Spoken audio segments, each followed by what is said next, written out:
Olá, você vai ouvir agora uma mensagem ministrada pela irmã Adma França Suzano. Que Deus te abençoe, e que esta mensagem seja edificante em sua vida.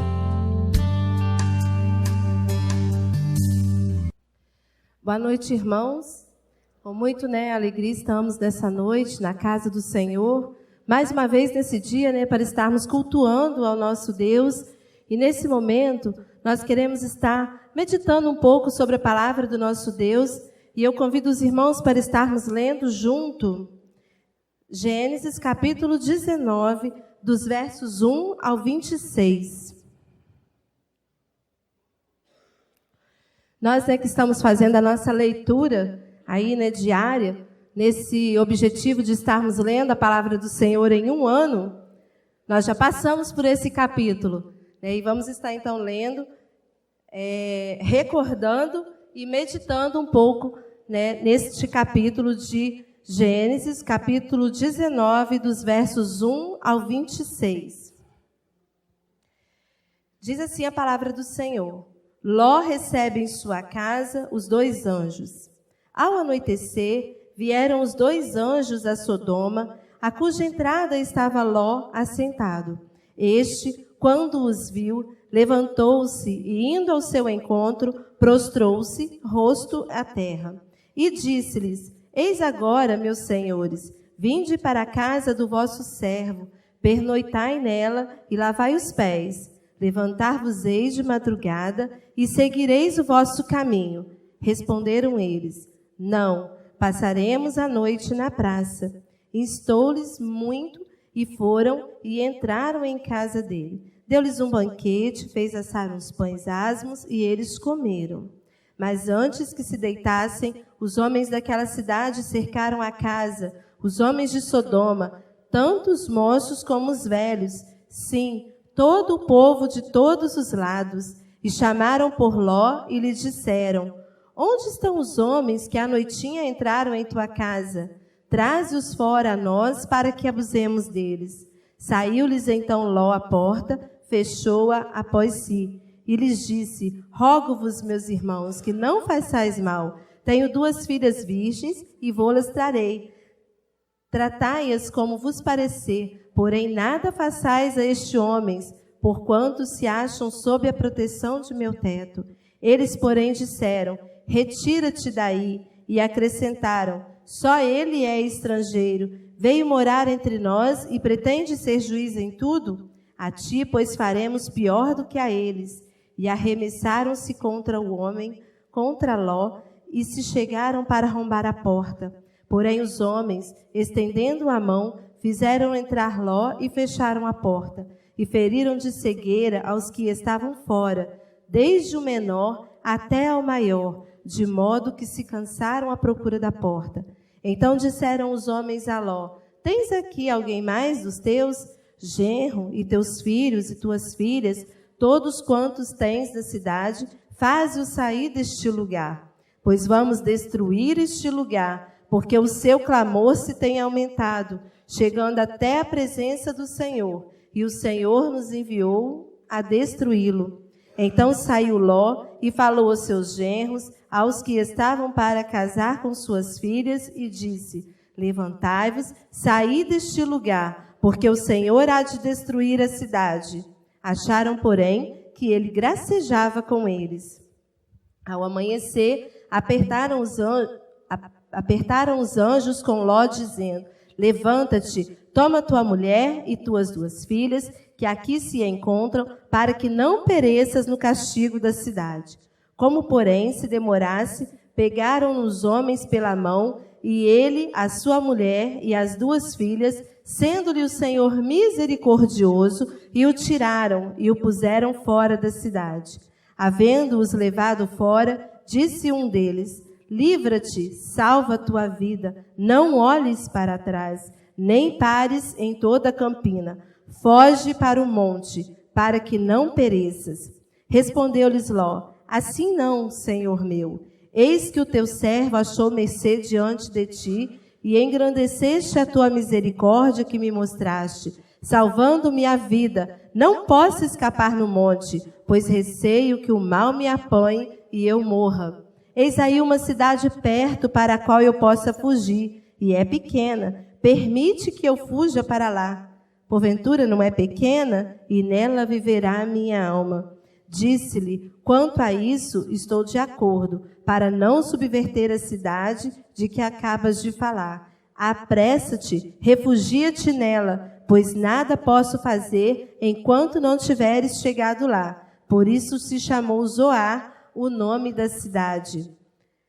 Saía o sol sobre a terra, quando Ló entrou em Zoar. Então fez o Senhor chover enxofre e fogo, da parte do Senhor, sobre Sodoma e Gomorra. E subverteu aquelas cidades, e toda a campina, e todos os moradores da cidade, e os que nasciam na terra. E a mulher de Ló olhou para trás, e converteu-se numa estátua de sal.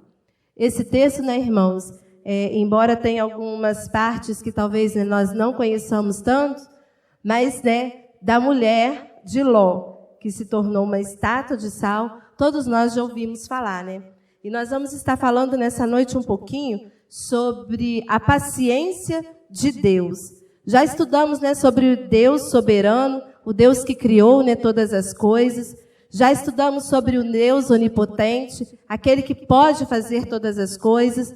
Já estudamos sobre o Deus misericordioso, aquele que cuida de nós. E hoje vamos estar falando sobre a paciência de Deus. Pois é, o Senhor, Ele tem paciência. E tem muita paciência para conosco. Nosso Deus é muito paciente. E cada página da Bíblia nos dá sinais e provas de que a paciência do Senhor, nosso Deus, é muito significativa na nossa vida. Em Salmos, de número 103, o verso 8, vai dizer assim, olha, compassivo e misericordioso é o Senhor, tardio em irar-se e grande em benignidade.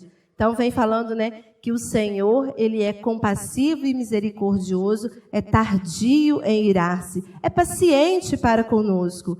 E essa passagem que lemos nos mostra a vida de uma família, era a família de Ló. Para a gente lembrar um pouquinho, Ló, quem era Ló?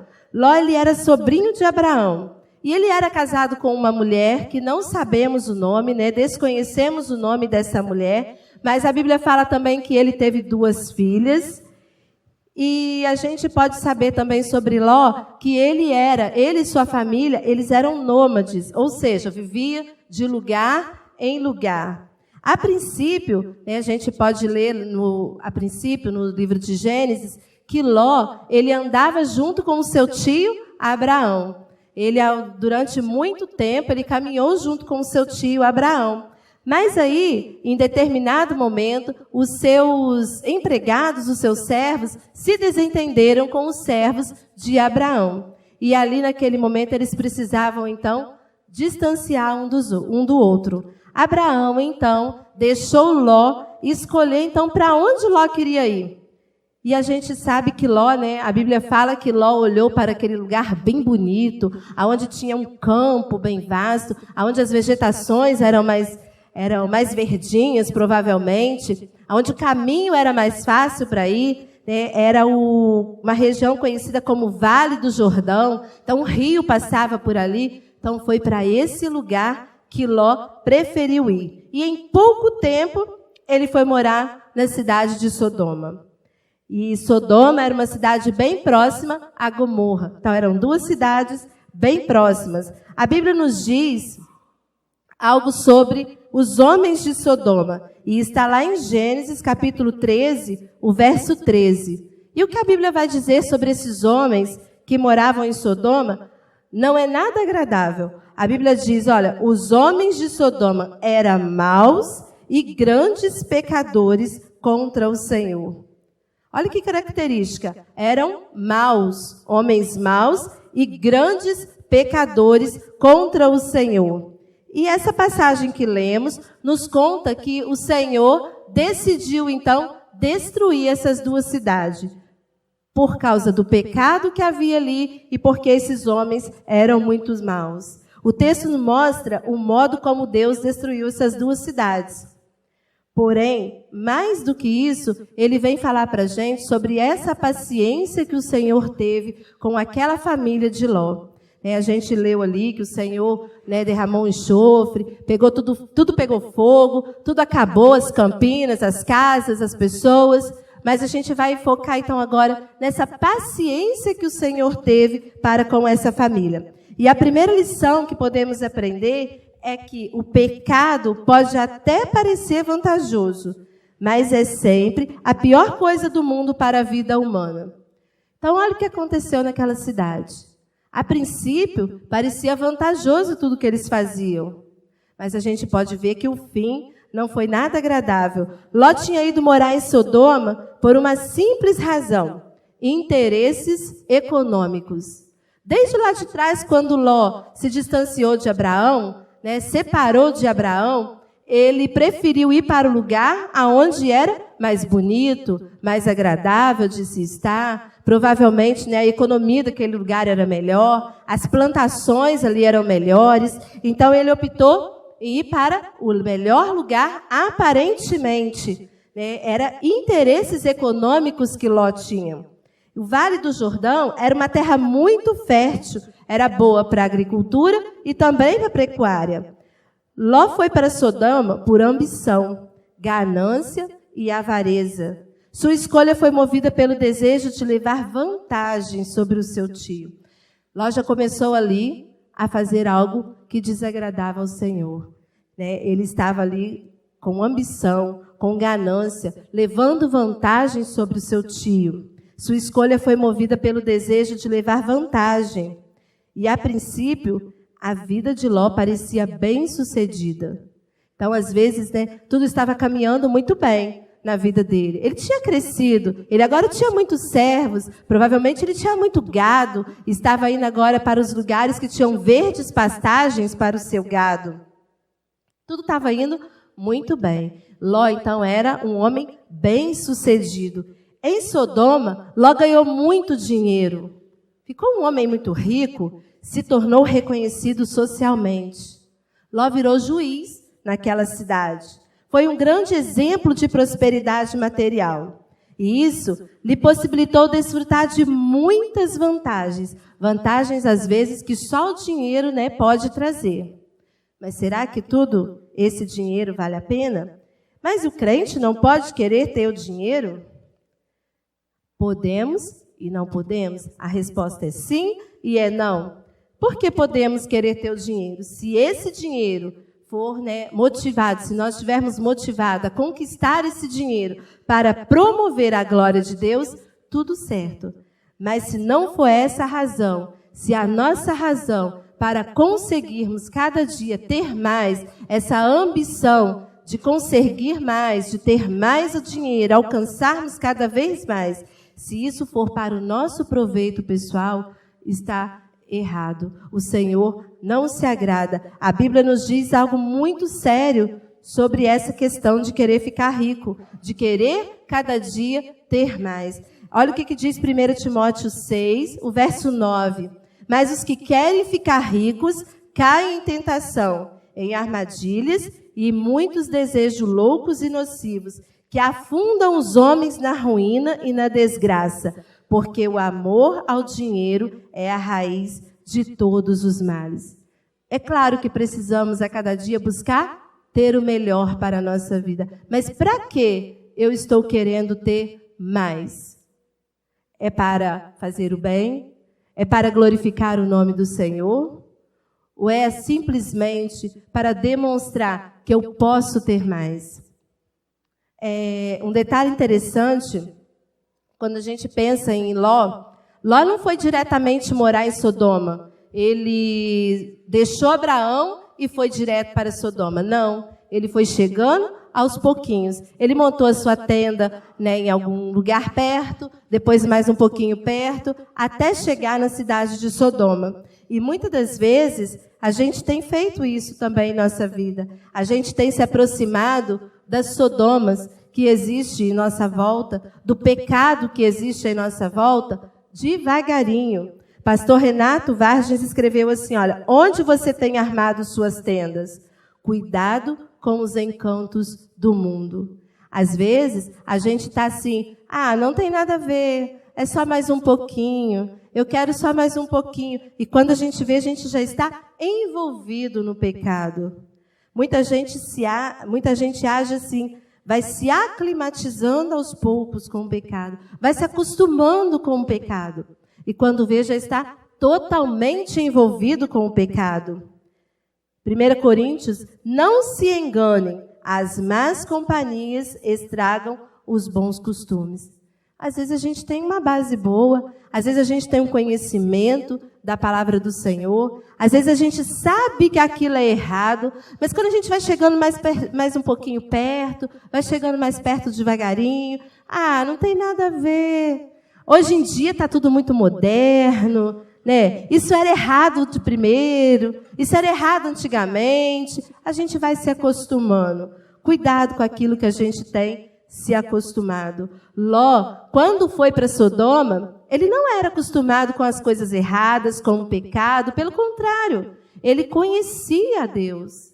Aí ele foi para Sodoma e lá ele foi se envolvendo na cidade de Sodoma, com aqueles pecadores daquele lugar. Ele se acostumou com aquela troca que havia na cidade, com as negociações, provavelmente, né, negociações erradas. Ele ofereceu as suas filhas para pessoas estrangeiras daquela cidade. E quando a gente vê, quando Ló estava ali naquela cidade de Sodoma, ele deixa bem claro isso na Bíblia, que ele passou a amar muito mais as suas coisas do que as pessoas. Quando a gente viu no texto, com o que Ló estava preocupado? Ele estava preocupado, sim, quando o anjo chegou lá e disse para ele, olha, vai embora daqui, vamos embora daqui, deixa tudo para trás e vamos embora daqui. Ele ora, ele pede e fala assim, deixa eu ir para uma cidadezinha, eu preciso de um lugar para ficar. Pode ser em qualquer lugarzinho, qual cidadezinha eu vou? Eu preciso de um lugar. Ele não falou assim, Senhor, tenha misericórdia dessas pessoas. Senhor, perdoa essas pessoas. Senhor, olhe para essa cidade, porque aqui tem muitas pessoas que precisam conhecer o Senhor. Não, ele não estava preocupado com as pessoas. Ele estava preocupado com as coisas. Eu fico imaginando que Ló, ele deve ter pensado assim, nossa, eu vim para aqui. Quanta coisa eu conquistei nesse lugar. Né? Provavelmente ele devia ter uma casa boa, né? E ele se tornou um juiz, ele teve dinheiro, então ele tinha muitos recursos, e agora ele tinha que ir embora com nada, apenas com a família de Ló. E aí a gente pode perceber que o pecado, ele pode até parecer vantajoso, mas ele é sempre a pior coisa do mundo. Então, quando ele se envolveu naquele meio, naquela cidade, ele agora estava no meio do povo que estava pecando, no meio do povo que estava desagradando ao Senhor. Parecia vantajoso estar ali, porque financeiramente, materialmente, ele tinha de tudo, mas ele estava perdendo a comunhão com o Senhor. E o Senhor se lembrou de Ló ali. Se a gente lê, né, o Gênesis para trás, a gente vai ver que o Senhor se lembrou de Ló, porque Abraão intercedeu por Ló. O pecado, ele nunca compensa. E nós vamos ver aí que Ló, ele pôde ver os seus genros, que ficaram para trás na cidade, que não foram com ele. A gente vai ver que a sua esposa pereceu, Ló perdeu a sua família. Estava ganhando tudo. Tinha de tudo, mas perdeu o principal. O pecado nunca compensa. Tudo que o pecado produz é falsa esperança. Cada um é tentado pela sua própria cobiça. Quando esta o atrai e seduz, então a cobiça, depois de haver concebido, dá à luz o pecado. E o pecado, uma vez consumado, gera a morte. Isso está em Tiago, capítulo 1, verso 14 e 15. Olha só, cada um é tentado pela sua própria cobiça, o querer mais. E quando esta o atrai e seduz, então ela, depois de haver concebido, dá à luz o pecado. E o pecado, uma vez consumado, gera a morte. O pecado é o pior dos males. Nem os males da nossa vida podem nos afastar do Senhor, por mais grave que seja. Mas o pecado, ele sim, ele pode nos afastar do Senhor. Ele nos priva da comunhão do Senhor.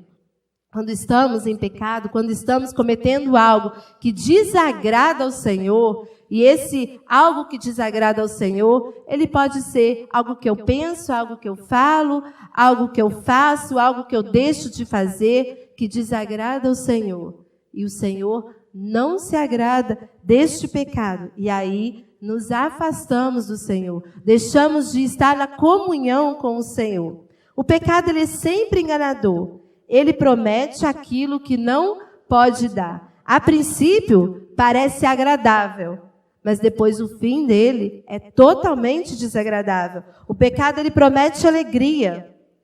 Naquele momento, ele traz alegria, mas ele gera tristeza. O pecado, ele promete liberdade, mas depois a gente vai ver que escraviza. O pecado, ele promete uma vida, mas ele mata. Então, nós precisamos ter cuidado com o pecado. Precisamos ter cuidado com aonde estamos colocando as nossas tendas. Aonde nós estamos procurando fincar as nossas tendas. Será que estamos nos distanciando do pecado ou será que estamos chegando pertinho dele? Às vezes a gente vai chegando pertinho, meio que aquela história, né, brincando com fogo, né? Vai chegando, vai chegando, vai chegando. E quando a gente vê, nós já estamos envolvidos. Cuidado, ó, o pecado promete alegria, gera tristeza. Promete liberdade, mas escraviza. Promete vida, mas ele mata. Ele nunca compensa. Então, assim, tudo que formos fazer na nossa vida, se estivermos usando de maneira incorreta, se estivermos agindo errado, ele não compensa. Se para eu conseguir algo na minha vida, eu estiver usando de maneira ilícita para chegar a esse algo, não compensa, porque está errado. Pode dar prazer em algum momento, mas quando descoberto, e todo pecado ele é descoberto, tudo que a gente faz que desagrada a Deus, que é errado, em algum momento, ele é descoberto. E nesse momento vai nos gerar tristeza. Não vai compensar. Podemos ver aí também que há consequências coletivas do pecado, mas a responsabilidade humana é sempre individual. Então, quando a gente vê para essa cidade, né, o pecado estava generalizado. Todos ali estavam pecados. O Senhor provavelmente estava, né, irado com todos para acabar com a cidade toda. Todos estavam envolvidos, mas a responsabilidade é sempre individual. Na hora ali de corrigir, a correção foi para todos. Mas agora, na hora de dar conta ao Senhor, será algo individual.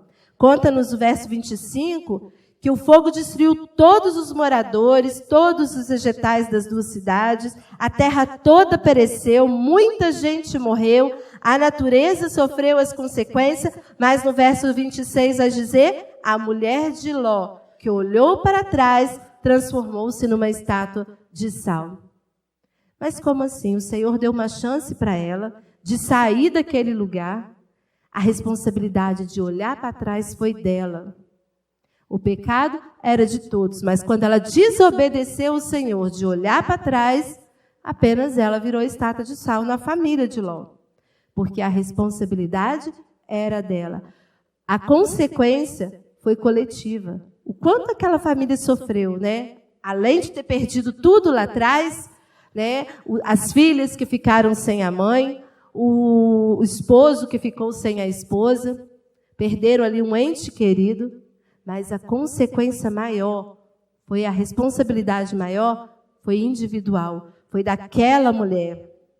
Quando a Bíblia expõe o fim trágico da mulher de Ló, ele quer nos ensinar que há sempre uma responsabilidade humana individual. As minhas escolhas são responsabilidades minhas. A escolha de cada um é responsabilidade de cada um. Mesmo que cada um de nós tenha nascido com a semente do pecado, cada pessoa é responsável pelos seus próprios pecados. Não adianta eu querer colocar a culpa em alguém, porque a gente tem essa mania, né, de procurar um culpado para aquilo que eu estou fazendo errado. Ah, eu estou falando mentira porque alguém me induziu a falar uma mentira. Eu estou vendo isso na internet porque essa luzinha estava piscando aqui sem parar. Sempre procurando um culpado. Mas a responsabilidade para os nossos erros é nossa. É de cada um. É individual. E um fato importantíssimo que a gente pode ver sobre a mulher de Ló é que possuir privilégios religiosos não salva a alma de ninguém. Quando a gente vê essa mulher, naquele tempo, eram poucas as famílias que tinham conhecimento do Senhor. E essa mulher, ela foi casada com Ló, que era um homem íntegro. Segundo 2 Pedro 2,8, lá no Novo Testamento, Pedro vai se relacionar... quando ele fala da mulher, quando ele fala de Ló, ele vai falar que ele era um homem íntegro, um homem justo. Então, essa mulher, ela conviveu com este homem. Ela conviveu também com Abraão, que era tio, que foi aquele, amigo de Deus. E aí, ela ainda não conhecia esse Deus? Diante dessa convivência com essas pessoas, esse privilégio de estar numa família que conhecia o Senhor, e ela não conheceu o Senhor, foi responsabilidade dela, foi decisão dela de olhar para trás. Ela teve Abraão, aquele pai da fé, como tio. E mesmo assim, ela não conseguiu ver esses homens como exemplo para a vida dela. É impossível que ela tenha convivido com eles e não tenham percebido quem eram aqueles homens e não tenham conhecido o Deus daqueles homens. Como que Abraão se relacionava com Deus? Era como um amigo. Mas ela se distanciou de Deus. Ela, pelo que a gente pode perceber, ela não confiou, ela não entregou a sua vida. Ela hospedou 2 anjos de Deus na sua casa, e mesmo assim, além de hospedar esses anjos, a Bíblia fala ali que eles estavam demorando para sair da cidade. O que o anjo fez? Pegou cada um pela sua mão e levou até lá fora. Isso mostra a paciência do Senhor para com aquela família. Deus podia ter simplesmente falado, olha, vai, e eles estão enrolando, vai. Vocês não querem ir, não? Então o fogo vem, mas não. O anjo vem, pega eles, leva até lá fora da cidade, e mesmo assim, ela escolhe olhar para trás. Mesmo assim, a mulher de Ló, ela pereceu.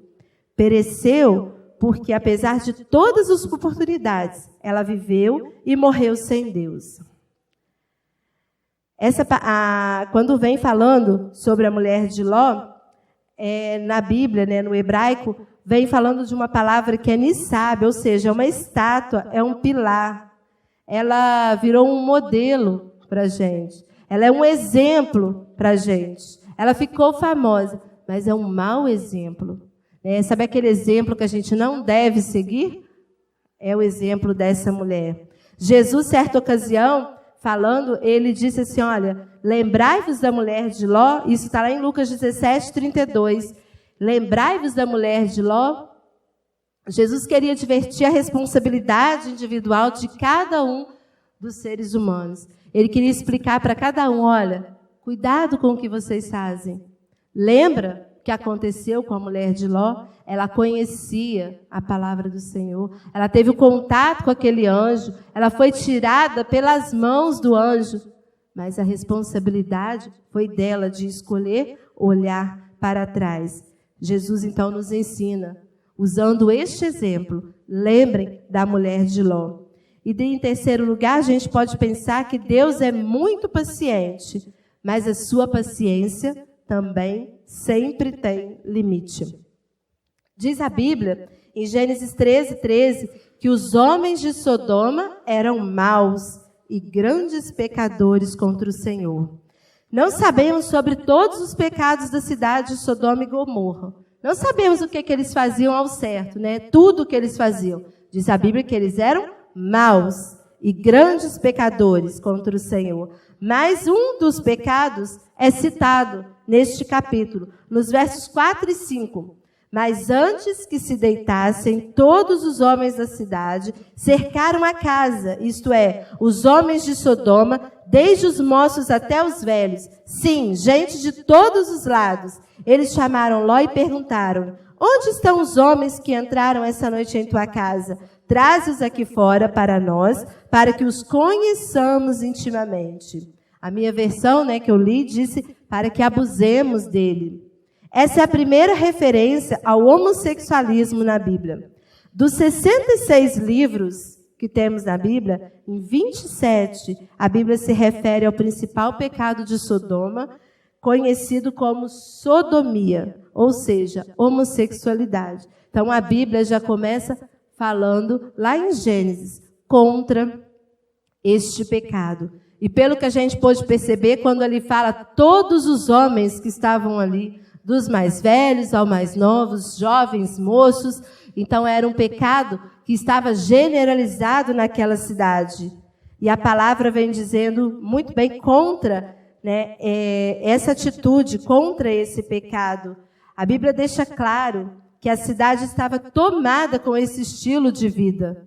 Muitas pessoas ali estavam vivendo com este pecado. Em Romanos, Paulo reafirma, tem gente dizendo hoje que Deus é amor, e por isso ele entende e aceita toda forma de amor.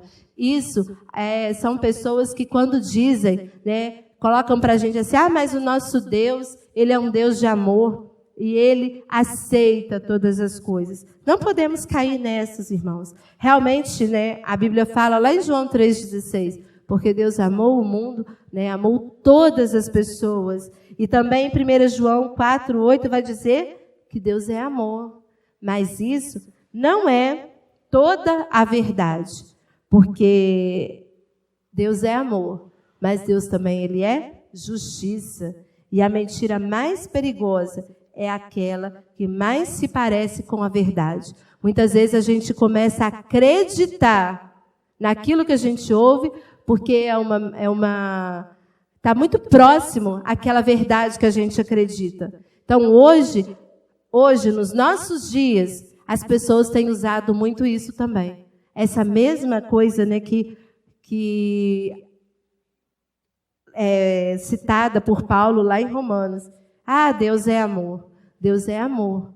Ele ama todos, ama todos. Não faz distinção de pessoas? Não faz distinção de pessoas. Mas Deus não ama o pecado. Ele continua detestando o pecado, continua odiando o pecado.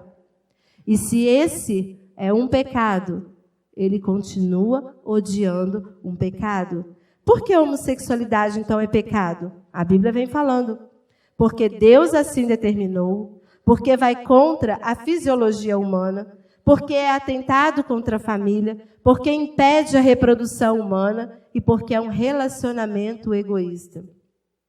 Diante da perversidade de Sodoma e Gomorra, Deus mostrou duas coisas. Mostrou que ele é paciente e mostrou que a sua paciência tem limite. Ele mostrou que ele é paciente quando a gente vê o que ele fez com a família de Ló. Mas a gente também pode perceber que essa paciência tem limite quando a gente vê o que ele fez com aquela cidade. Deus mostrou a paciência com os sodomitas, inclusive com os genros dele. Ló teve a oportunidade de falar com as pessoas que Deus iria destruir aquela cidade. Ló teve a oportunidade de falar com os seus genros. Gente, vamos embora. O Senhor quer que a gente vá embora. E ele foi falar com os genros. E a Bíblia fala que os genros ficaram o quê? Zoando dele. Caçoando dele. Mas os seus genros achavam que eles estavam brincando. Achavam que ele estava de zoeira, No juízo final, eles não vão ter desculpas, porque eles foram avisados. Eles foram avisados. Deus teve paciência com Ló. Ló estava muito enraizado na cidade. Fica imaginando que aquela noite deve ter sido uma noite muito tensa para Ló. Ele deve ter olhado e falado assim, como assim eu vou ter que ir embora deste lugar? Aqui está a minha casa, aqui está a minha tenda, tudo que eu construí.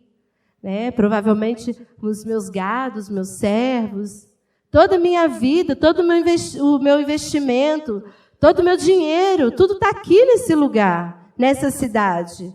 E agora eu vou embora? E agora Deus quer que eu vou embora para onde? Sem levar nada? Eu fico imaginando que ele ficou pensando nisso durante a noite toda. Ele deve ter passado a noite toda em claro. Todo o trabalho, todo investimento, todo esforço, todo o dinheiro, todos os bens adquiridos, agora seriam consumidos pelo fogo. E ele teve que olhar tudo aquilo. E Deus teve paciência com ele, porque ainda deu um tempinho, né, para ele pensar durante aquela noite toda. Deus teve também paciência com a mulher de Ló. Ele conhecia o coração dela. Mas ele ainda deu mais uma chance para ela. Pegou pela mão, tirou daquela cidade e disse assim: vai, mulher. Deu mais uma oportunidade, mais uma chance. E quantas chances, quantas oportunidades o Senhor tem nos dado. Mas a gente precisa ficar atento, porque uma hora será a última oportunidade, a última chance. Deus é amor, é misericordioso, é cheio de bondade. Contudo, a paciência de Deus também tem limites. A sua ira contra o pecado é implacável e é inescapável. Vai chegar um momento em que essa paciência dele vai se esgotar. E eu fico pensando o quanto ele tem sido paciente conosco nos dias de hoje. Por isso, Sodoma e Gomorra se tornou um símbolo referencial do juízo divino. E também, como aconteceu nos dias de Ló, eles comiam, bebiam, compravam, vendiam, plantavam, construíam. Lucas fazendo referência aos dias do juízo final. Naquele tempo, acontecia tudo isso. Mas a ira do Senhor chegou sobre aquele povo. O dia do juízo final irá chegar. A ira de Deus não é um descontrole emocional, não é uma ira egoísta, mas é uma ira santa. A Bíblia diz que a ira de Deus se revela do céu contra toda impiedade e perversão dos homens que detêm a verdade pela mentira. Os que permanecem no pecado são filhos da ira e estão debaixo da ira de Deus. Somente em Cristo, que morreu pelos nossos pecados, podemos fugir da ira do Senhor, dessa ira vindoura. Portanto, apegue-se à verdade de Deus, fuja da ira vindoura, volte-se para Deus enquanto é tempo, busque enquanto Ele está perto. Se nós estamos vivendo uma vida que desagrada ao Senhor, se estamos fazendo algo que está errado, volte enquanto o Senhor está perto. Busque a Deus enquanto o Senhor está perto. Se arrependa enquanto há tempo, enquanto Ele ainda está dando mais uma chance. Porque, senão, um dia, em algum momento, essa chance vai acabar. Esse momento, essa chance, a gente pode não ter novamente. Então, volte-se para o Senhor. Pense o que nós temos feito de errado, que está desagradando ao nosso Deus. O que a gente tem, como que a gente tem agido? Será que eu tenho sido um servo fiel, um servo dedicado? Às vezes a gente costuma pensar que pecado é aquelas coisas grandes, né? São aquelas coisas imensas, coisas que aos nossos olhos são erradas. Né? O pecado é roubar, é matar, é destruir, é colocar fogo no ônibus. Né? Isso é o pecado. O pecado são coisas pequenas que a gente comete todos os dias. Né? É o pensar, é o falar mal, é não perdoar, é não aceitar o outro como ele é. Pecados são coisas simples do nosso dia a dia, que a gente comete diariamente. Mas precisamos nos afastar desse pecado, pedir perdão ao Senhor. Pedir perdão ao Senhor, buscar o nosso Deus enquanto Ele está perto. Sodoma e Gomorra é um grande símbolo da paciência de Deus, mas também é um emblema do fim do mundo. Nós podemos pensar, então, em 3 coisas para a nossa reflexão. Nós podemos pensar que se o pecado é a pior coisa do mundo para a vida humana, e ele é, o quanto eu tenho procurado me afastar do pecado, vivendo uma vida de santidade? Será que a gente tem procurado se afastar do pecado? Será que a gente não tem olhado assim para as coisas desse mundo e falado assim: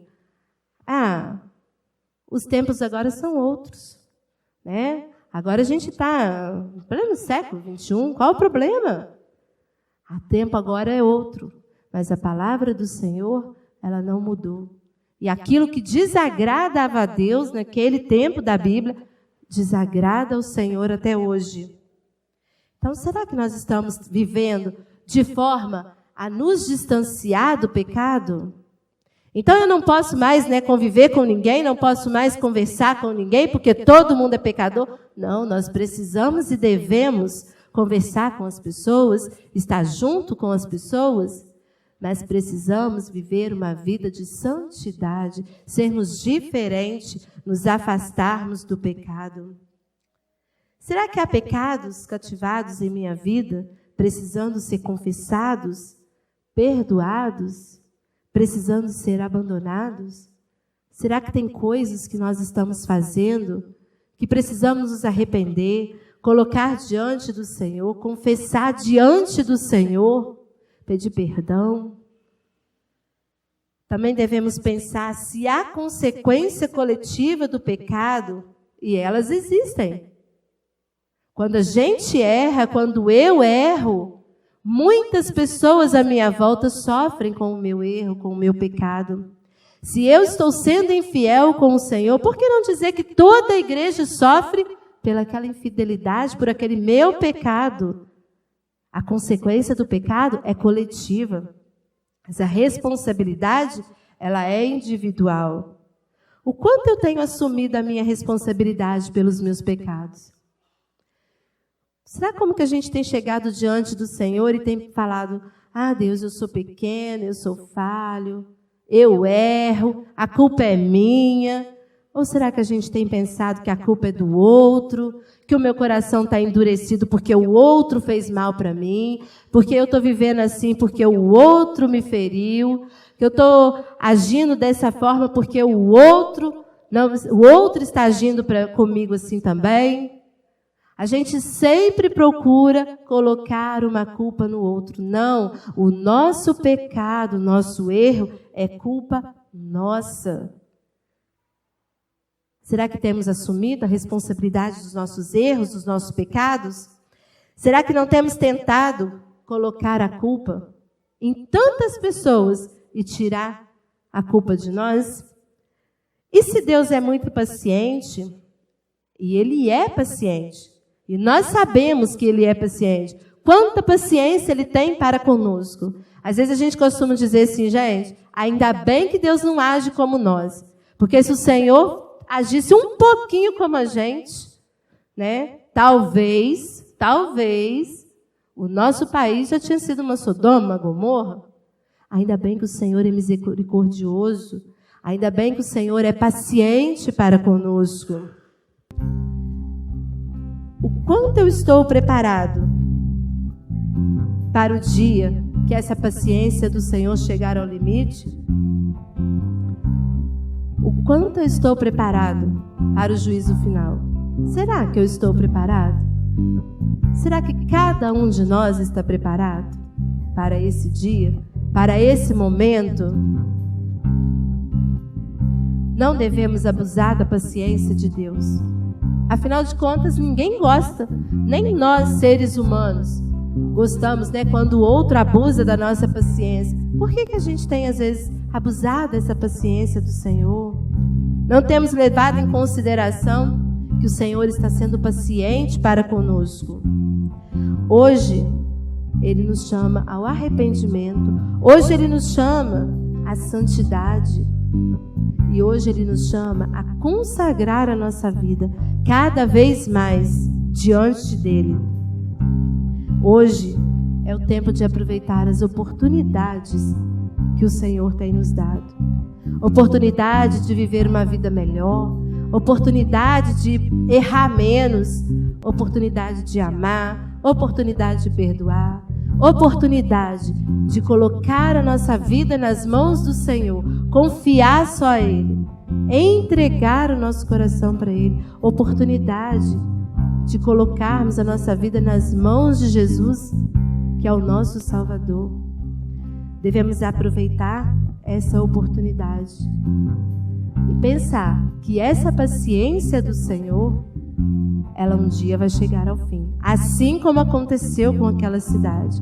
Mas o Senhor, Ele é bondoso, Ele é misericordioso, Ele é, mas Ele também é justo. E se Ele diz que o juízo final vai chegar, é porque vai chegar. E se Ele vai diante de nós nos julgar, Ele vai nos julgar. E como tem sido a nossa vida? O que a gente tem feito? Será que a gente tem vivido da maneira que o Senhor quer que vivamos? Ou será que nós estamos vivendo distante do Senhor? Nós vamos estar louvando nesse momento, junto com o Ministério de Louvor. E vamos estar orando, pedindo ao Senhor: Senhor, me perdoa. Eu sei que o Senhor é cheio de graça para conosco, é cheio de misericórdia para conosco, é tão paciente para conosco. E como a gente tem sido falho, como a gente tem vivido uma vida distante, cheia de pecado, uma vida sem santidade. Vamos colocar diante do Senhor, assumir as nossas culpas, os nossos erros, as nossas falhas. Assumir, não, eu sou falho, eu erro, eu peco, eu preciso, Senhor, da Tua misericórdia, eu preciso da Tua mão. Coloca, sonda o coração. Senhor, eu estou preparado para o dia que o Senhor me chamar? Será que nós vamos morar no céu? Será que nós vamos nos encontrar com o Senhor? A mulher de Ló, ela teve oportunidade de conviver com pessoas que eram amigos de Deus. E ela se perdeu. Quantas pessoas hoje têm oportunidade de ser amigo de Deus, conhecer a palavra de Deus, conhecer a Bíblia, ler a Bíblia, entender a Bíblia, e está perecendo? Porque a oportunidade de estar na casa do Senhor não nos garante o céu. Estarmos num culto hoje não nos garante a eternidade. Mas estarmos com o nosso coração quebrantado diante de Deus, com a nossa vida entregue nas mãos do Senhor, acreditando no nosso Jesus que morreu na cruz, naquele Jesus que morreu na cruz, isso sim é o que nos garante. Mas precisamos viver uma vida de santidade. Vamos estar cantando, vamos estar orando. Convido a igreja para estar ficando em pé, para nós estarmos nesse momento cantando e pensando, refletindo, colocando a nossa vida nas mãos do Senhor.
colocando as nossas vidas na mão do Senhor, confessando para Ele o quanto somos fracos, o quanto precisamos, dependemos, carecemos da graça, da misericórdia, da paciência do Senhor.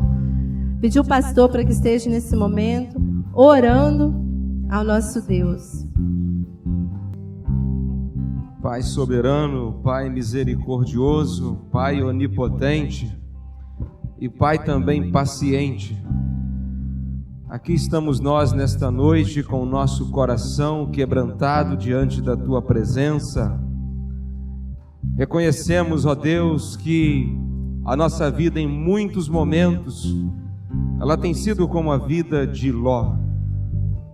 Quantas vezes vamos acampando as nossas tendas de lugar em lugar e vamos nos afastando da Tua doce presença. Pai, toda vez que nós pensamos, falamos, ou temos alguma atitude, ou deixamos de agir como o Senhor assim deseja que a gente haja, a Tua palavra nos diz que nós estamos desagradando ao Senhor, e pecado é tudo aquilo que desagrada a Ti. Quantas vezes, Pai, nós somos seduzidos pelas campinas, pelos vales verdes do Jordão. Quantas vezes somos atraídos pelos prazeres deste mundo. Quantas vezes damos vazão aos desejos da nossa carne. Quantas vezes, Pai, nós deixamos de considerar a Tua vontade e vamos vivendo, levando a nossa vida a cada dia, de tenda em tenda, até nos afastarmos de Ti. Mas pela Tua paciência, o Senhor tem nos dado mais uma oportunidade. E nesta noite o Senhor falou conosco profundamente. O Senhor é um Deus paciente, e prova disso é que nós aqui estamos, porque nós nem mesmo poderíamos estar aqui, porque somos pecadores, falhos.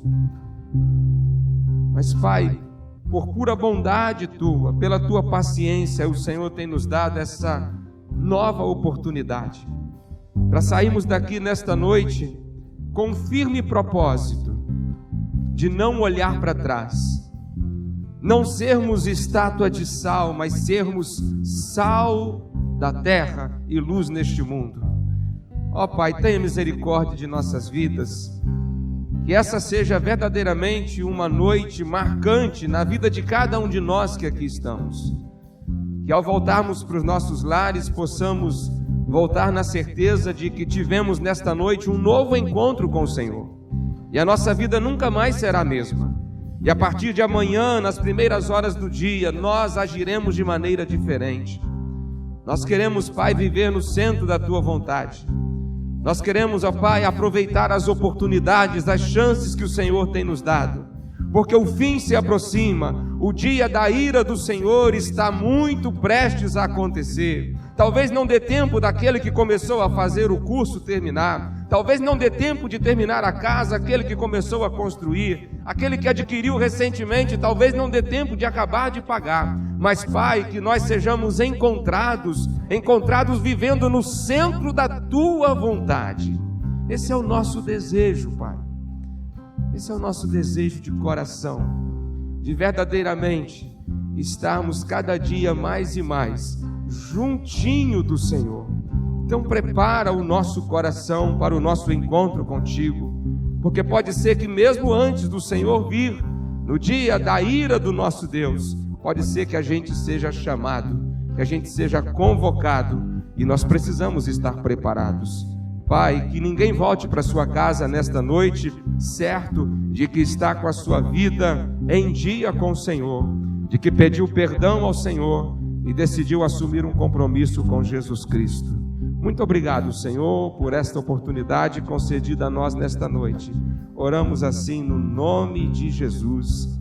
Amém. Irmãos, assim estamos encerrando esta celebração.